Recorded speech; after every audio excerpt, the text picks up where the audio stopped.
क्या आपने कभी सोचा है एक पत्नी अपने पति की जान यमराज से भी वापस ला सकती है। पिछले भाग में आपने देखा था कि कैसे सावित्री ने सत्यवान से विवाह किया, जबकि उसे पहले से पता था कि उसके पति की उम्र बहुत कम है। लेकिन असली कहानी अब शुरू होती है। जिस दिन सत्यवान की मृत्यु होने वाली थी, उस दिन सावित्री ने ऐसा क्या किया कि खुद यमराज को भी झुकना पड़ा। क्या सच में प्रेम इतना शक्तिशाली हो सकता है? आगे क्या हुआ जानने के लिए इस वीडियो को अंत तक जरूर देखें। अब केवल 3 दिन बाकी थे। सावित्री के मन में यह बात बहुत गहरी बैठी हुई थी। नारद जी ने कहा था, ठीक 1 वर्ष बाद सत्यवान की मृत्यु होगी। वह 1 वर्ष अब पूरे होने वाला था। सावित्री रात को लेटी थी, लेकिन नींद नहीं आ रही थी। वह आकाश की तरफ देख रही थी। तारे चमक रहे थे। चांद की रोशनी आश्रम पर पड़ रही थी। सावित्री के मन में एक ही सवाल था, क्या मैं अपने पति को बचा सकती हूँ? सुबह हुई, सावित्री उठी, स्नान किया, पूजा की। फिर उसने एक फैसला किया, वह जंगल के बुजुर्ग ऋषि के पास जाएगी। सावित्री अकेले जंगल में चली गई। वह ऋषि एक बड़े पेड़ के नीचे बैठे थे। उनकी आंखें बंद थी। उनके चेहरे पर बहुत शांति थी। उनके सफ़ेद बाल हवा में हिल रहे थे। सावित्री के पास पहुंचते ही उसने हाथ जोड़कर प्रणाम किया। ऋषि ने आंखें खोली। उन्होंने सावित्री को देखा और कहा, आओ बेटी, मैं जानता था तुम आओगी। सावित्री बैठ गई। उसने कहा, हे मुनिवर, मेरे पति की आयु केवल 3 दिन की बची है। क्या कोई रास्ता है? क्या मैं उन्हें बचा सकती हूँ? ऋषि कुछ देर चुप रहे। फिर उन्होंने कहा, बेटी, मृत्यु को कोई नहीं रोक सकता, यह सच है। सावित्री की आंखें भर आई। लेकिन ऋषि ने कहा, एक चीज है जो मृत्यु से भी बड़ी है। सावित्री ने पूछा, वह क्या है मुनिवर? ऋषि ने कहा, सत्य, प्रेम और अटूट विश्वास। जिस स्त्री के मन में यह तीनों हैं, उसकी प्रार्थना भगवान जरूर सुनते हैं। सावित्री ने कहा, फिर मुझे क्या करना चाहिए?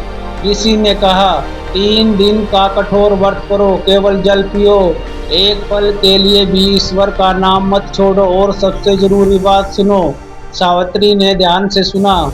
ऋषि ने कहा, जब वह घड़ी आए तो अपने पति का साथ मत छोड़ना, चाहे कुछ भी हो जाए, एक पल के लिए भी उनसे दूर मत होना। सावित्री ने गहरी सांस ली।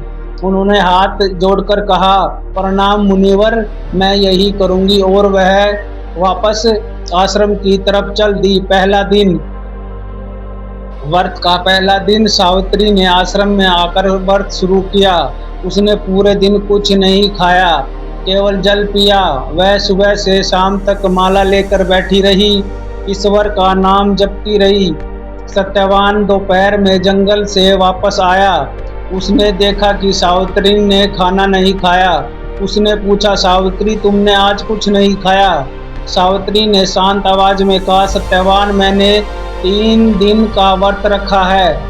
सत्यवान ने चिंता से कहा, 3 दिन बिना खाने के? सावित्री ने मुस्कुराकर कहा, हाँ, यह मेरा संकल्प है, तुम चिंता मत करो।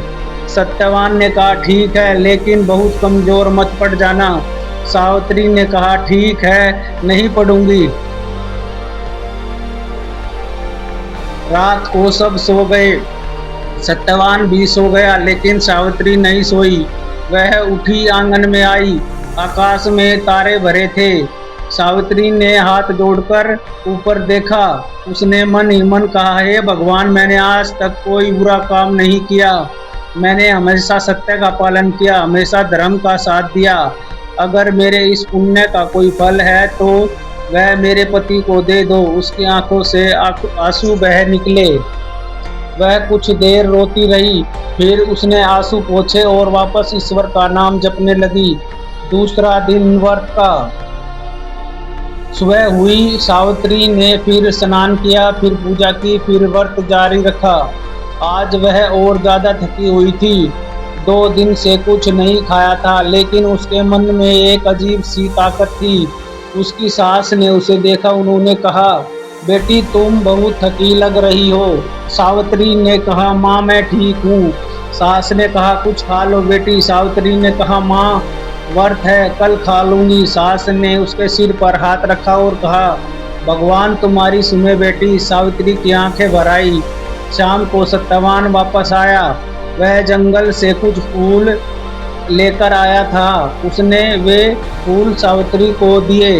उसने कहा, देखो आज जंगल में यह खिले थे, बहुत सुंदर हैं तुम्हारे जैसे। सावित्री ने फूल हाथ में लिए। उसने सत्यवान का चेहरा देखा, उसकी आंखें भर आई। सत्यवान ने पूछा, क्या हुआ, रो क्यों रही हो? सावित्री ने जल्दी से आंसू पोंछे और कहा, कुछ नहीं, बस बहुत अच्छे लगे ये फूल।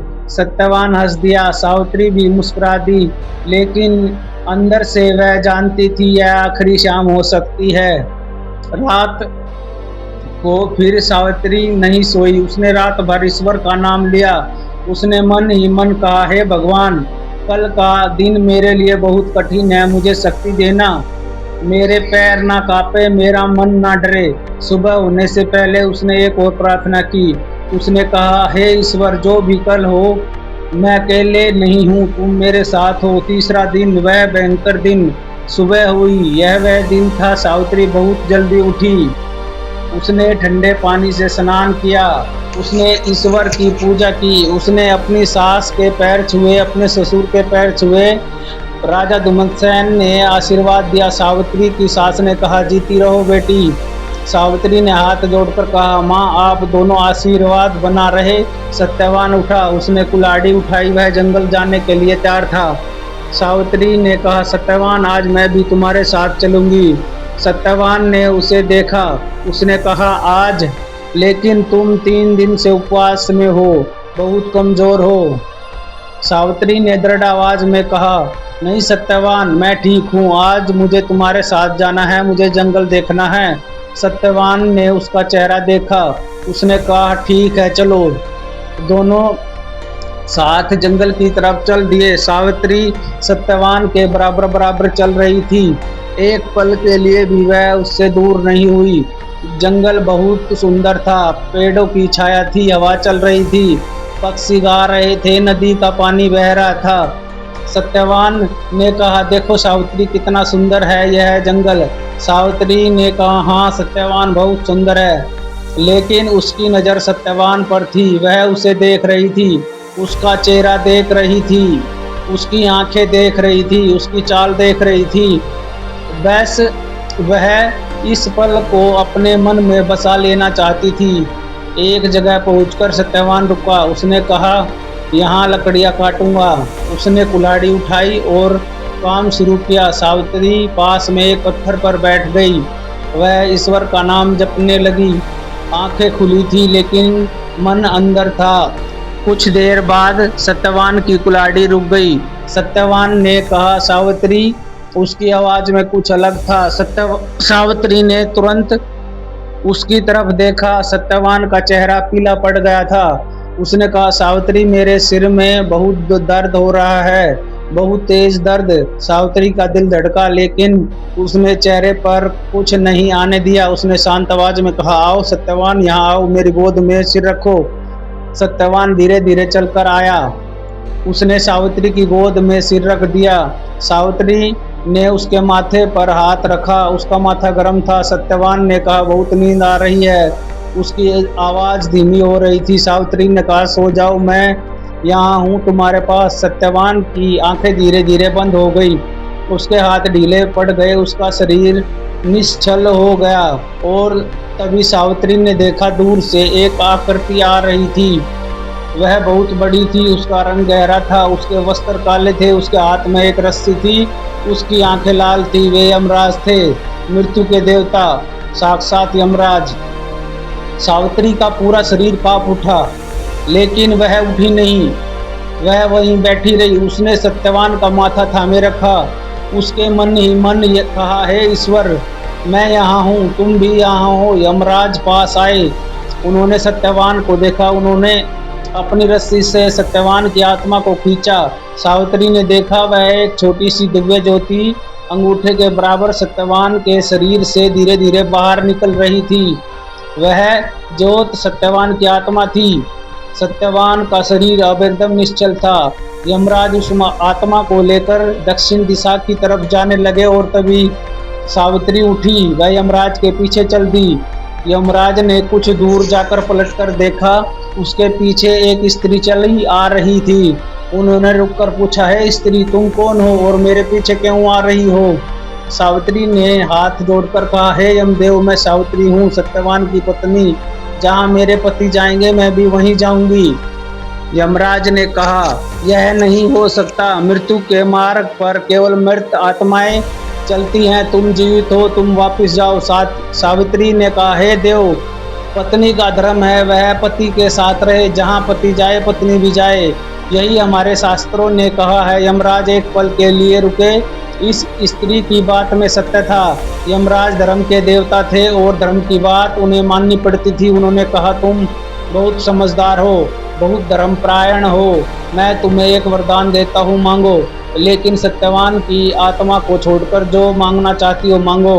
सावित्री ने कहा, हे देव, मेरे ससुर राजा धुमतसेन की आंखें वापस आ जाए, वे फिर से देख सकें।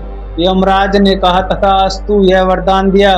उन्होंने कहा, अब वापस जाओ। लेकिन सावित्री वापस नहीं गई।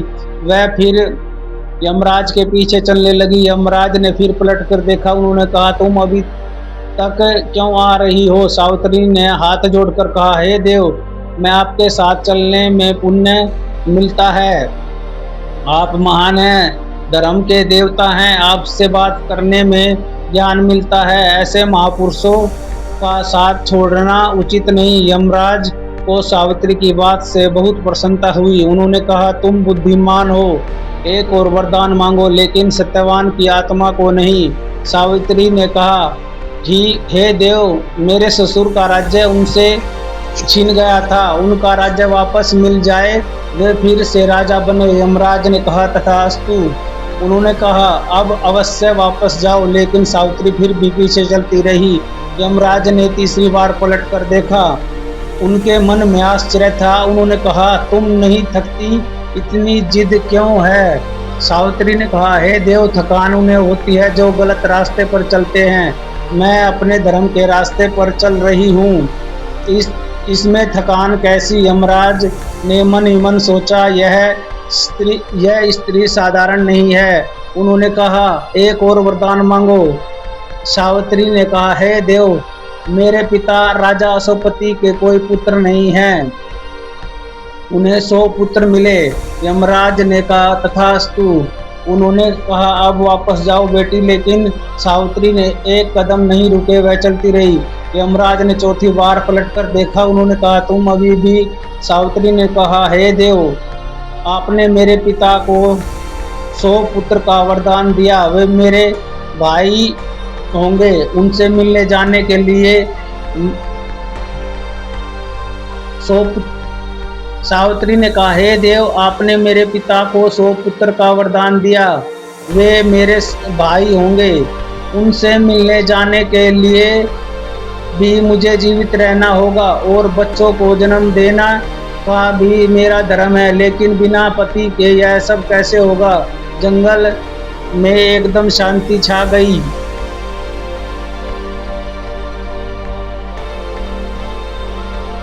एक पत्ता भी नहीं हिला, एक पक्षी भी नहीं बोला। यमराज खड़े रहे, वे सावित्री को देखते रहे। उसकी आंखों में आंसू थे। उसका शरीर 3 दिन के व्रत से कमजोर था, लेकिन उसके पैर थर्राए नहीं, उसका मन डरा नहीं, उसकी आवाज कांपी नहीं। यमराज के मन में एक भाव आया। उन्होंने सोचा, इस धरती पर ऐसी स्त्री बहुत कम आती हैं जो सत्य के लिए खड़ी रहें, जो प्रेम के लिए खड़ी रहें, जो मृत्यु के सामने भी झुके नहीं। यमराज ने कहा, सावित्री।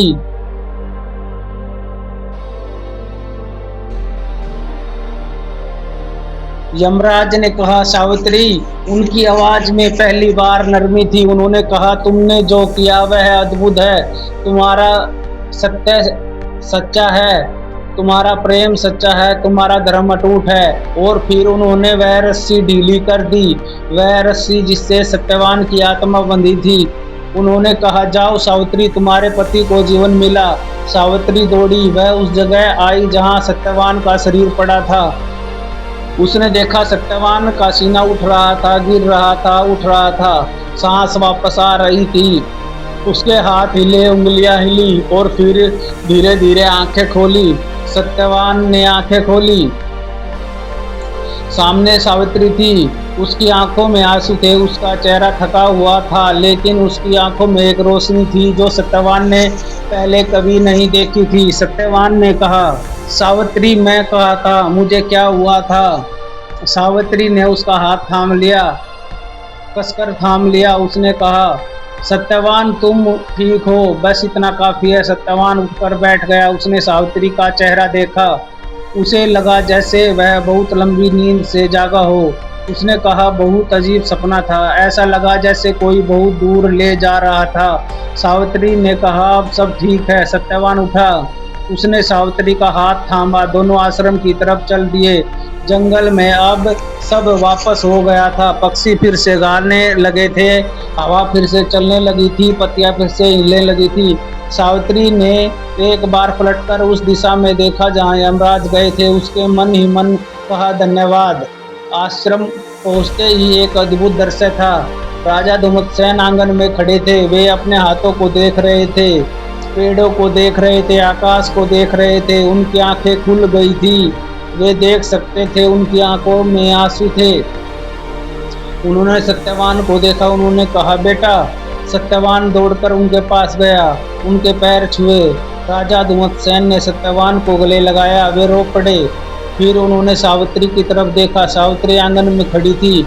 राजा धुमतसेन ने पूछा, बेटी, यह सब कैसे हुआ? सावित्री ने हाथ जोड़कर कहा, पिताजी, यह मेरे ईश्वर की कृपा है।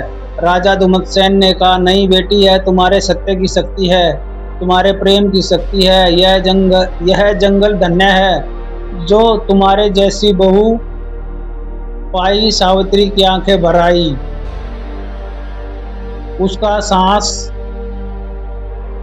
उसकी सास ने उसे गले से लगाया। उसने कहा, जीती रहो बेटी, बहुत लंबी उम्र हो तुम्हारी।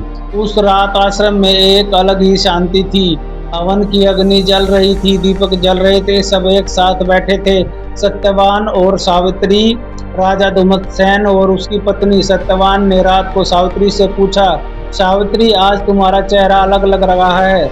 सावित्री ने कहा, कैसा अलग? सत्यवान ने कहा, बहुत शांत, जैसे कोई बहुत बड़ी लड़ाई जीत ली हो। सावित्री मुस्कुरा दी। उसने कहा, हाँ सत्यवान, आज एक बहुत बड़ी लड़ाई जीती है। सत्यवान ने पूछा, कौन सी लड़ाई? सावित्री ने उसका हाथ थामा और कहा, यह सब बाद में बताऊंगी, अभी बस यही जानो कि तुम मेरे पास हो, यही सब कुछ है मेरे लिए। रात बहुत शांत थी। चांद की रोशनी आश्रम पर पड़ रही थी, नदी की आवाज आ रही थी, पक्षी अपने घोंसले में सो गए थे। सावित्री लेटी थी। पहली बार कई महीने के बाद उसे नींद आई, गहरी, शांत, निश्चित नींद। उसके चेहरे पर एक हल्की मुस्कान थी। भाग 2 समाप्त। तो प्रिय भक्तों, आपने देखा कि सावित्री ने क्या किया। 3 दिन भूखी रही, प्यासी रही, लेकिन हारी नहीं। मृत्यु के देवता यमराज खुद आए, सत्यवान की आत्मा लेकर चले गए, लेकिन सावित्री रुकी नहीं। वह यमराज के पीछे चल दी। उसने अपने सत्य से, अपने प्रेम से, अपने धर्म से यमराज का दिल जीत लिया और यमराज को वह करना पड़ा जो उन्होंने आज तक कभी नहीं किया। उन्होंने एक मृत आत्मा को वापस लौटाया। फिर सत्यवान जी उठे। लेकिन भक्तों, कथा यहाँ खत्म नहीं होती, अभी बहुत कुछ बाकी है। भाग 3 में आप देखेंगे राजा धुमतसेन का राज्य कैसे वापस मिला। सत्यवान को जब सच्चाई का पता चला तो उसने सावित्री से क्या कहा, और सावित्री ने इस कथा से हमें जीवन की कौन सी सबसे बड़ी सीख मिलती है। यह कथा केवल एक पत्नी की कहानी नहीं है, यह कथा है उस शक्ति की जो हर इंसान के अंदर छिपी है। जो शक्ति सत्य से जन्म लेती है, प्रेम से बढ़ती है और विश्वास से अजय होती है। तो भक्तों, भाग 3 जरूर देखें। चैनल को लाइक करें, शेयर करें, सब्सक्राइब करें। जय सत्यवान, जय सावित्री, हर हर महादेव, जय महाकाल।